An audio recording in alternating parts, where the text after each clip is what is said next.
TUPE stands for the Transfer of Undertakings Protection of Employment Regulations 2006, and it's a piece of legislation that basically protects and preserves employment on the transfer of an undertaking or on a service provision change.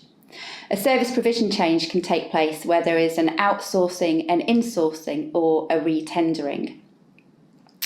And what the legislation does is to basically say that employees who are wholly or mainly assigned to the undertaking or the service provision change will transfer across from the existing employer to the new provider on their existing terms and conditions. And that's one of the key points of TUPE, that the employment and the terms and conditions are protected. As well as that protection of employment, there are a number of other obligations as well. These include the obligation on the existing employer to provide what's called employee liability information, which is a set list of information about each of the employees that's going to transfer. And that information has to be provided to the new employer not less than 28 days before the transfer takes place.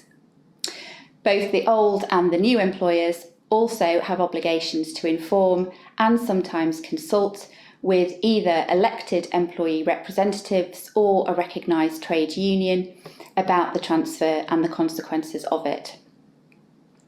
In this short series of videos, we're going to be having a look at some of the key issues that can arise on service provision changes and some of the commercial agreements that can be reached that parties might want to enter into to create a slightly different analysis of the TUPE situation.